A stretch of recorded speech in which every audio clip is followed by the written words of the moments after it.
Hi there. So we're working our way through the path to core resilience. This is the aspect of our personal healing roadmap that's completely in our hands. And when it's dialed in really well for our unique needs and sensibilities, this core resilience will lead us to resolution of pain, suffering, and illness over 99% of the time, regardless of how uncomfortable, complicated, or overwhelming your problems may feel. And beyond the resolution of pain, suffering, and illness, core resilience takes us way farther than we'd expect. It kind of knocks my socks off. I see this every day, and clients will say, "You mean all I had to do was sleep or tweak my food plan?" Those small things led to such huge outcomes in energy, well being, mental clarity, focus.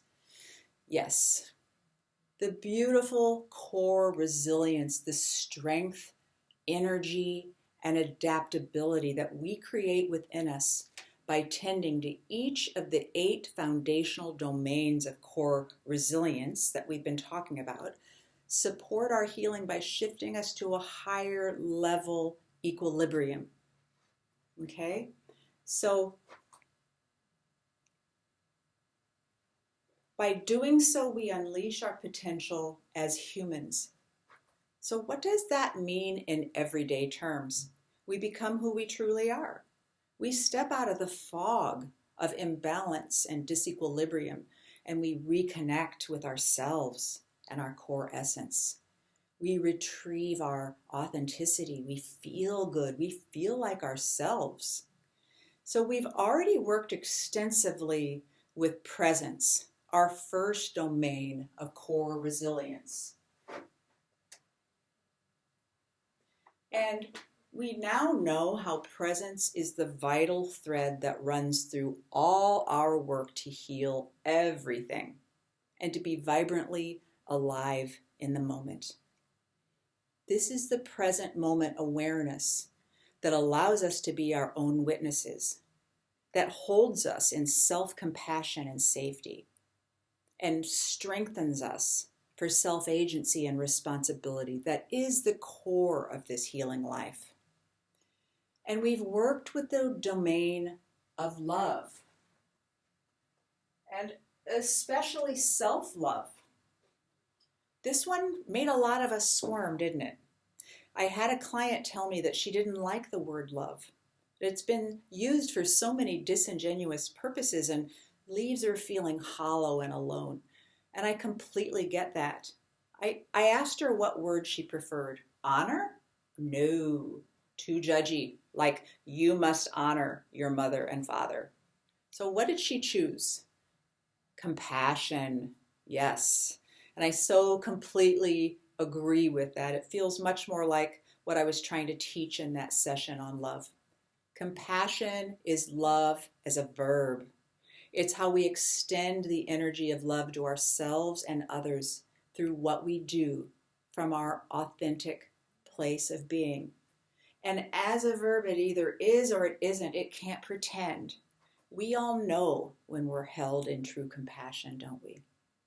So here we are in our present moment awareness as our witnesses, creating a beautiful container of compassion and safety and strength for ourselves.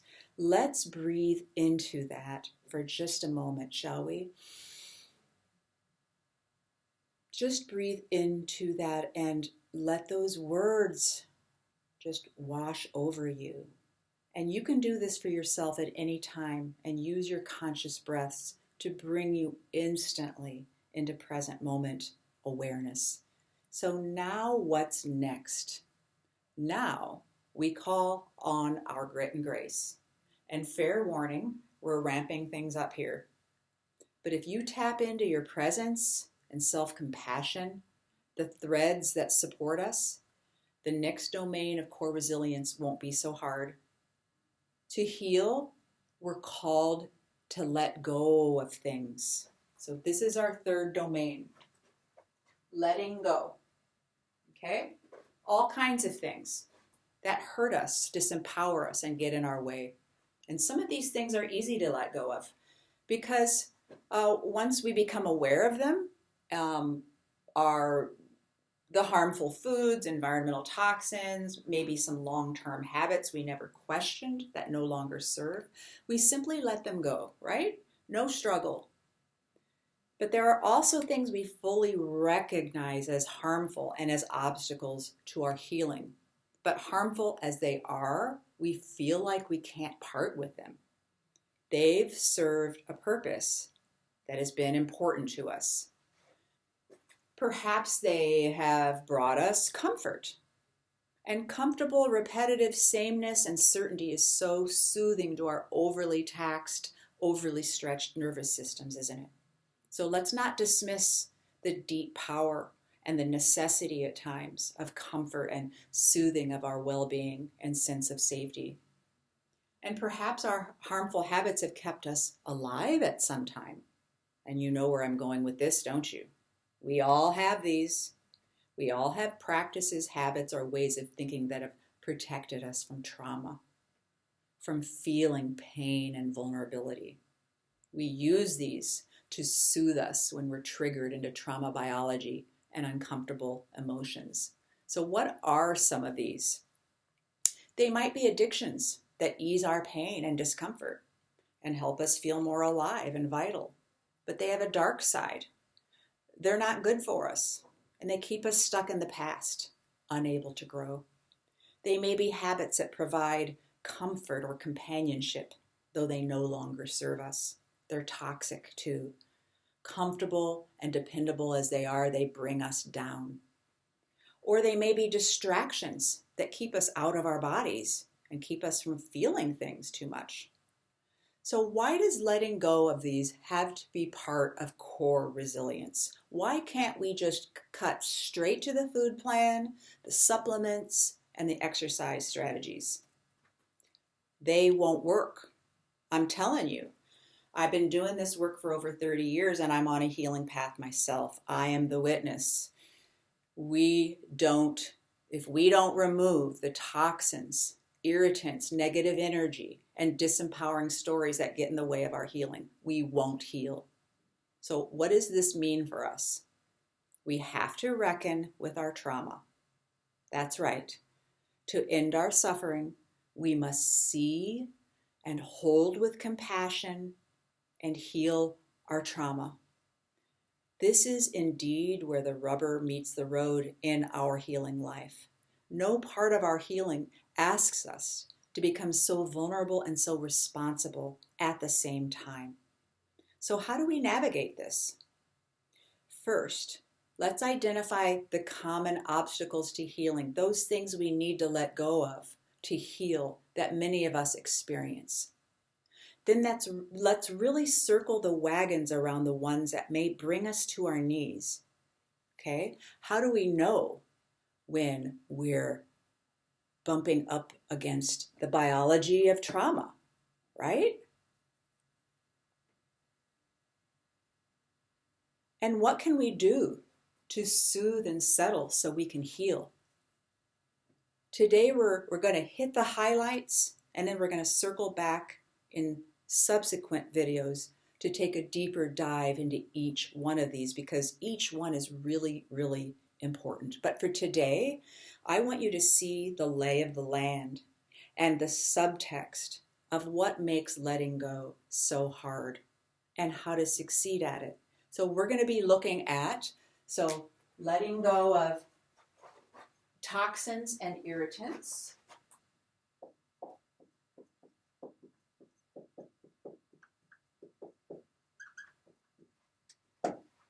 Okay, we're going to dive deeply into that. Letting go of negative energy and distraction.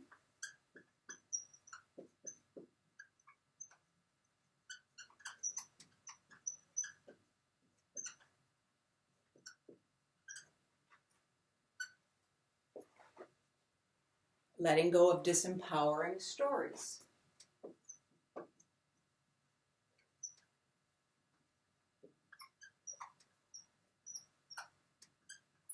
And I'm going to add trauma to the list because we're going to repeatedly be circling back around to trauma.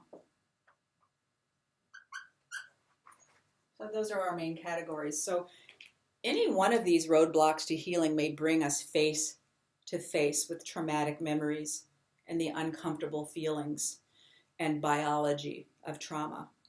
So this is why creating core resilience in service of our healing can be so dang hard. To further address this, I will be sharing with you a compassionate inquiry approach to the healing of trauma. Okay, so let's talk first about letting go of toxins and irritants. Okay, so what are the common ones?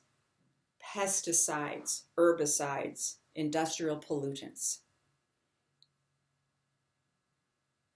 mold and mold toxins, toxic buildings, heavy metals, toxic body care and cleaning products, plastics, toxic and irritating food, and toxic water. These are the big and ubiquitous ones that challenge us all.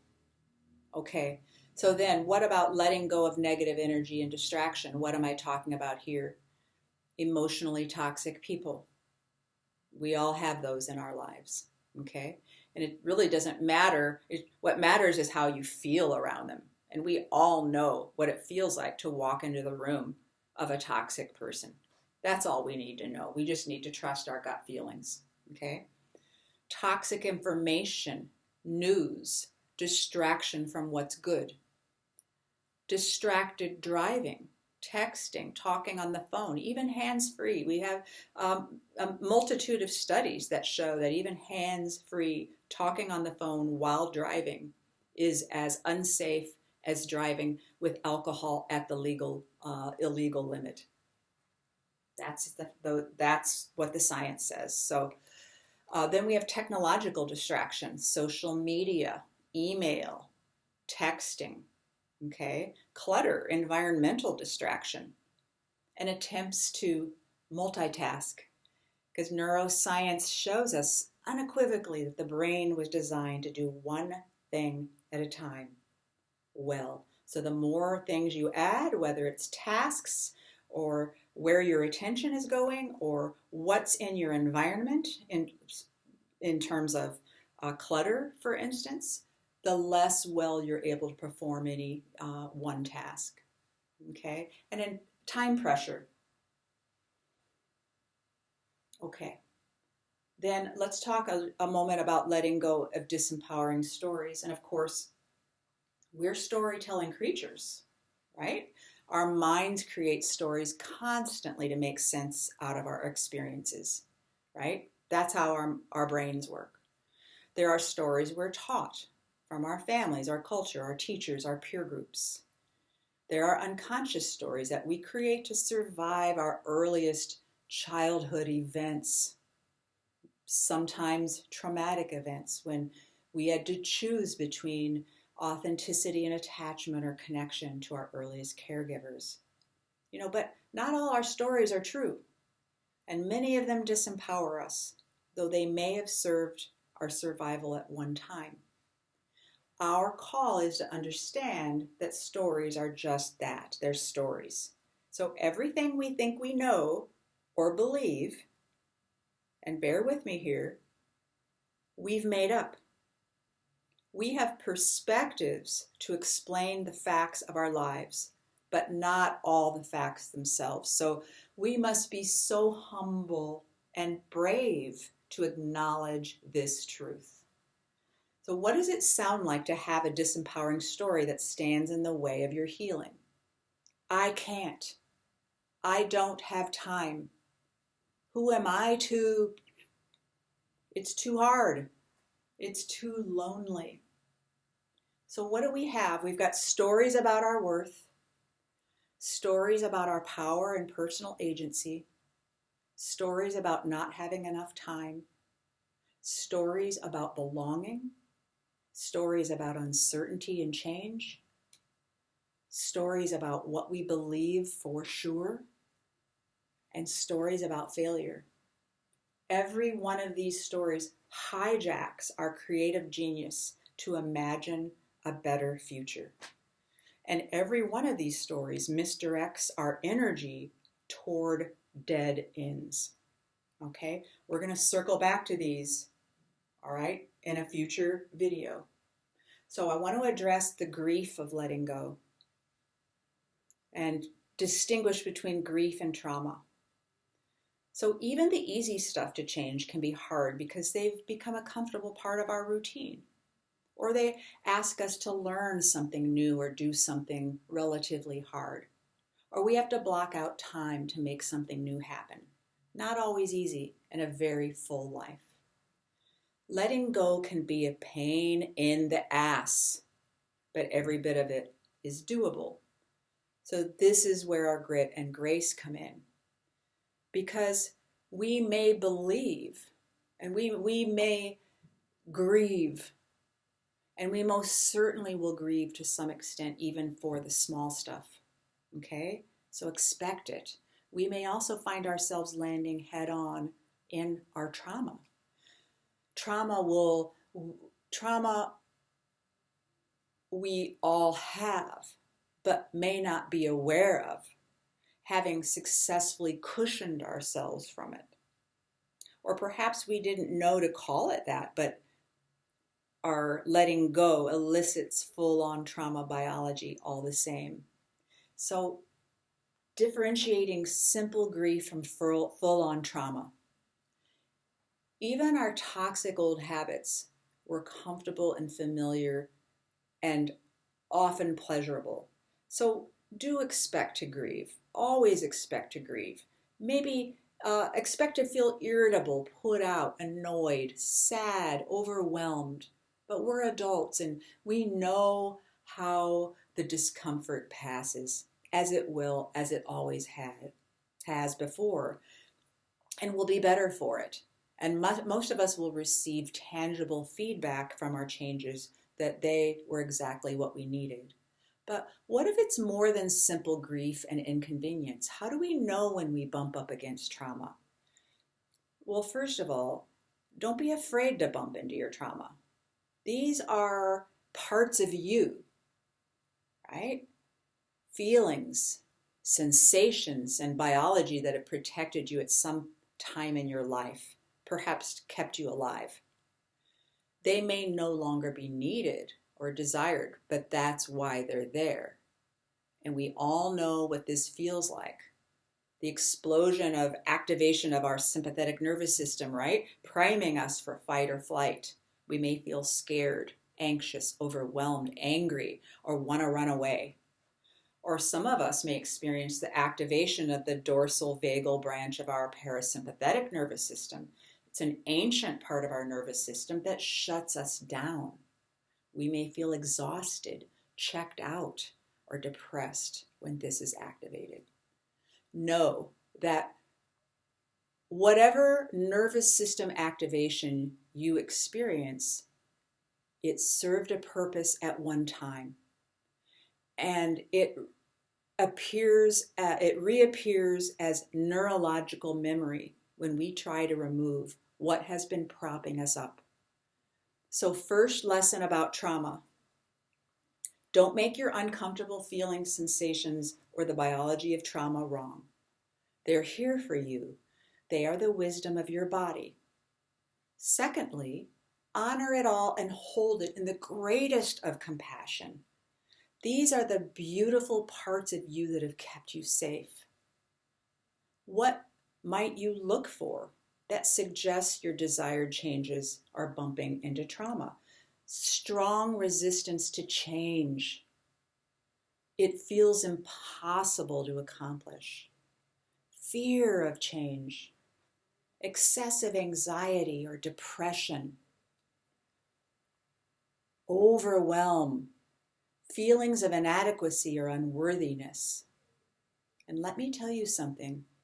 If you feel any of these as you create changes to bring about an end to your pain, suffering, or illness, I want you to consider that this is good, that this discomfort is your teacher, because the gateway to all of your healing is what we're talking about. And once you make peace with these past memories, which is essentially what trauma is, or at least have a strategy for working with them safely and with self-compassion, you will be free. And your future challenges will become so much easier. Because when your total conscious awareness and function and resources are in present time, not stuck in the past, the rest is easy peasy. Nothing will ever feel so hard again. Reckoning with trauma is the hardest work any of us do. And trying to create changes we need to heal is the fast track to what in our life needs to heal most. Let's take a time out. We're going to circle back to all of this, okay? I want you to check in with yourself right now, and I'm going to do the same, okay? What's going on for you? What do you feel in your body? Sensations, feelings, any reactions to what I've said so far? They're all welcome here. Can you welcome whatever is there, no matter what it is? Just welcome it as an essential part of you without judgment. And though you may have never thought of it in this way, everything you feel is here for you. It's part of your wisdom, always. So be there. And you can close your eyes if it helps you sink in a bit more deeply. Breathe into whatever you feel. No analysis, no stories right now, just you. Your sensations and feelings in present time, your breath, you as your witness, your compassion. Can you become curious about whatever you're feeling? Can you be the curious witness to yourself? Your curious observer is always there, and you can access her by getting quiet, just like we're doing right now. By directing your attention inside, by using your breath to anchor you to present time, by extending compassion and safety to yourself and whatever you feel, by staying curious. This curious observer of you is your guide. You can call her your higher self, your wise inner self, your essential self. All right? She isn't ruminating about the past or worrying about the future. She accepts you for precisely who you are and all that you have experienced. All your struggles and suffering, all the ways you are stuck. So get to know her. Call her in regularly. Let her extend compassion to you. Let her curiosity about you help you see and understand things in present time.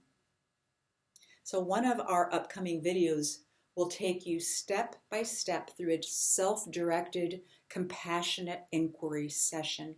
And this is a gorgeous and simple approach to working with trauma developed by my teacher, Gabor Mate, internationally renowned trauma expert. He really makes working with trauma accessible to everyone, and I'm going to teach it to you in a very simple, accessible format so you can use it on yourself. And if you're curious, you can learn more about Gabor Mate and his powerful work at drgabormate.com. Until then, thank you for your presence. Be well and go in compassion and curiosity, and I will see you next time. Thank you. 2:39. I hope so.